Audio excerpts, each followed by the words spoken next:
Hello everyone, स्वागत है आपका आज के इस वीडियो लेक्चर में। हिमाचल प्रदेश इकोनॉमिक सर्वे को कंटिन्यू करते हुए आज हम चैप्टर नंबर 13 की बात करने वाले हैं।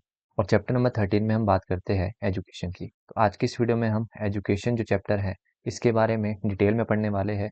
जो जो यहाँ से फैक्चुअल क्वेश्चंस है जो भी पूछे जा सकते हैं उन सभी को आज हम यहाँ पर देखने वाले हैं। इस चैप्टर में ज़्यादातर जो है आपको स्कीम्स देखने को मिल जाती है, तो ज़्यादा फैक्चुअल क्वेश्चन इस चैप्टर में नहीं है। जितने भी पॉसिबल फैक्ट्स हैं उन सभी को आज हम यहाँ पर डिस्कस कर लेंगे। तो स्टार्ट करते हैं आज के इस वीडियो सेशन को। तो सबसे पहले हम बात करते हैं हिमाचल प्रदेश एजुकेशन सिस्टम की। ठीक है, यहाँ पर हम जो डाटा देखने वाले हैं वो 31 दिसंबर 2023 तक का है। अगर इस डेट तक हम डाटा को देखते हैं तो हिमाचल प्रदेश में टोटल प्राइमरी स्कूल्स कितने हैं। मोस्ट इंपॉर्टेंट डाटा 10,370, ये आपने डायरेक्टली याद करने हैं।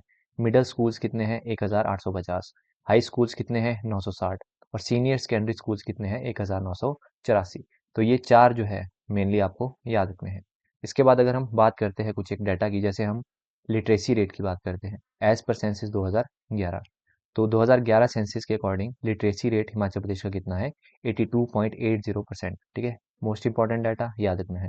इसी तरह से अगर हम मेल लिटरेसी रेट की बात करते हैं तो 89.53% हमें देखने को मिलता है। फीमेल लिटरेसी रेट भी आपने याद रखना है 75.93%। उसके बाद अगर हम NFHS के अकॉर्डिंग बात करते हैं, यानी कि नेशनल फैमिली हेल्थ सर्वे के अकॉर्डिंग बात करते हैं, तो 2019 से 21 का जो डाटा है उसमें लिटरेसी रेट क्या बताया गया है 93.30%। तो इस तरह से आपसे ये भी पूछ सकते हैं कि NFHS के अकॉर्डिंग जो है लिटरेसी रेट क्या है। और मेल लिटरेसी रेट कितना है 94.90%, फीमेल कितना है 91.70%। उसके बाद हम यहाँ पर बात करने वाले हैं जेंडर डिस्पैरिटी। सबसे पहले तो आपको ये जो वर्ड है जेंडर डिस्पैरिटी ये क्लियर होना चाहिए। तो जेंडर डिस्पैरिटी का मतलब होता है difference between male and female access to resources, status या फिर वेलबींग, उसको हम क्या बोलते हैं जेंडर डिस्पैरिटी। तो 2011 के अकॉर्डिंग कितना है 13.60%। और अगर हम NFHS सर्वे के अकॉर्डिंग बात करते हैं तो 3.20। तो तीन चार डाटा आपने यहाँ से याद रखने हैं। अब क्वेश्चंस यहाँ से क्या पूछे जाएंगे उनको हम यहाँ पर देख लेते हैं। फर्स्ट क्वेश्चन पूछा जा रहा है, how many primary schools did the government have as of December 31 2023। इस क्वेश्चन में आपसे पूछा जा रहा है कि 31 दिसंबर 2023 तक हिमाचल प्रदेश में टोटल प्राइमरी स्कूल्स कितने हैं। तो हमने अभी डाटा देखा था 10,370। तो इसका राइट आंसर क्या होगा ऑप्शन नंबर बी। इसी तरह से हमने बात की थी मिडिल स्कूल्स की। तो मिडिल स्कूल कितने हैं हिमाचल प्रदेश में 1,850, ये डाटा याद रख लो। उसके बाद हाई स्कूल्स कितने हैं, हाई स्कूल है हिमाचल प्रदेश में 960।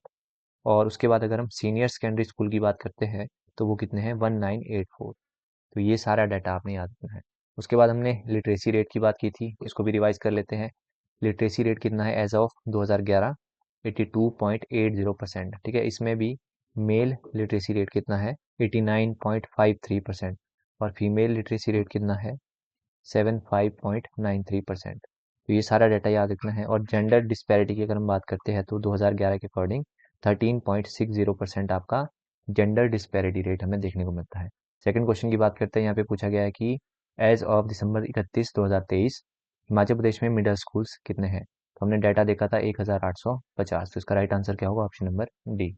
अब मोस्टली जो है इस चैप्टर्स में आपको स्कीम्स देखने को मिल जाती है।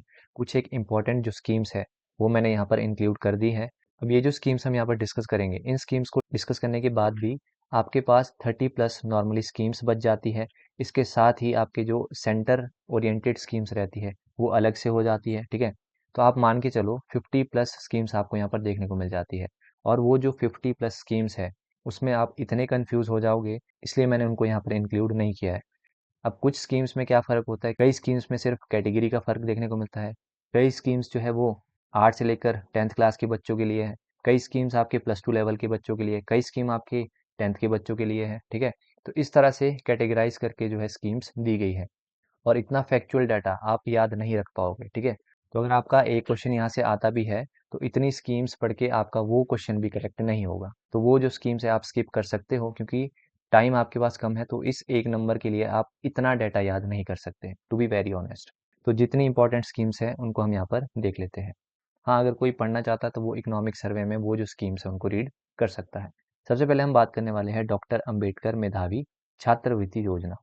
ये दो तरह से आती है, एक ये SC स्टूडेंट के लिए आती है और दूसरी ये OBC स्टूडेंट्स के लिए आती है। क्या फ़र्क है दोनों की हम बात करेंगे। सबसे पहले हम बात करते हैं SC कैटेगरी के लिए। इस योजना के अकॉर्डिंग जो शेड्यूल्ड कास्ट कैटेगरी में जो स्टूडेंट रहता है उनको टारगेट किया जाता है। और इस कैटेगरी में कितने स्टूडेंट को टारगेट किया गया है? 1250 मेरिटोरियस स्टूडेंट्स हैं, उनको यहाँ पर टारगेट किया जा रहा है। इस स्कीम के लिए एलिजिबिलिटी क्राइटेरिया क्या है कि जो आपकी मैट्रिक है वो Himachal Pradesh board of school education यानी कि धर्मशाला से होनी चाहिए, ठीक है। और स्टूडेंट जो है वो एससी कैटेगरी से बिलोंग करना चाहिए। वहीं अगर अवार्ड की बात करते हैं तो इसमें 18,000 रुपये आपको हर साल दिए जाते हैं। और इसमें जो है अभी तक कितने एससी कैटेगरी के जो स्टूडेंट्स हैं उनको बेनिफिट मिल चुका है, तो ये डाटा इंपॉर्टेंट है। 1716, यानी कि 17-16 आपने याद रखना है, ठीक है। इतने स्टूडेंट्स को यहाँ पर बेनिफिट मिल चुका है। अगर हम ओबीसी कैटेगरी की बात करते हैं तो यहाँ पर 1000 मेरिटोरियस स्टूडेंट्स को जो है वो टारगेट किया जा रहा है। यहाँ पर एलिजिबिलिटी क्राइटेरिया क्या है कि आपकी मैट्रिक कहाँ से होनी चाहिए? Himachal Pradesh board of school education यानी कि धर्मशाला से होनी चाहिए। यहाँ पर ओबीसी कैटेगरी की बात हो रही है। यहाँ पर भी 18,000 रुपये ही आपको दिए जाते हैं। और अब तक कितने लोगों को बेनिफिट मिल चुका है? 1424 स्टूडेंट्स, ठीक है। तो 14-24 आपने याद रखना है। इसके बाद नेक्स्ट योजना की हम बात करते हैं, इंदिरा गांधी उत्कृष्ट छात्रवृत्ति योजना। इस योजना के अकॉर्डिंग जो है +2 में जो मेरिट लिस्ट में बच्चे आते हैं उनमें टॉप 10 स्टूडेंट्स को जो है टारगेट किया जा रहा है, ठीक है। इसमें भी 18,000 रुपये जो है वो ईयरली आपको दिया जाता है। और इसमें अब तक कितने स्टूडेंट्स को बेनिफिट मिल चुका है? 31 स्टूडेंट्स को। नेक्स्ट योजना की हम बात करते हैं, स्वामी विवेकानंद उत्कृष्ट छात्रवृत्ति योजना। इस योजना के तहत जो मैट्रिक में बच्चा पढ़ता है जिसने धर्मशाला से मैट्रिक पास किए, उसमें 2000 मेरिटोरियस स्टूडेंट को जो है टारगेट किया जा रहा है। और इसमें एक खास आपने याद रखना है कि ये सिर्फ जनरल कैटेगरी के जो स्टूडेंट है उनके लिए ये योजना लाई गई है। और इस योजना में 18,000 जो है वो सालाना दिए जाते हैं। और अब तक कितने स्टूडेंट्स को बेनिफिट मिल चुका है? 3124, ठीक है। तो ये डाटा आपके लिए इंपॉर्टेंट हो जाता है। तो ये कुछ मेन मेन योजना थी। इसके बाद भी आपके पास 30+ जो स्कीम्स है वो बच जाती है। और साथ में जो सेंटर ओरिएंटेड स्कीम्स रहती है वो भी आपकी कम से कम 20-25 हैं। तो इतना डाटा आप याद नहीं रख पाओगे, ठीक है, क्योंकि बहुत ही माइनर सा फ़र्क होता है हर स्कीम में। तो अगर आप इतना भी कवर करके जाते हैं तो मेरे हिसाब से ऑलमोस्ट इतना सफिशिएंट हो जाता है। तो इस चैप्टर में हम इतना ही डिस्कस करेंगे। वीडियो पसंद आया तो वीडियो को लाइक करिएगा, चैनल पे नए हो तो चैनल को सब्सक्राइब करिएगा। मिलते हैं नेक्स्ट वीडियो में। Till then bye bye.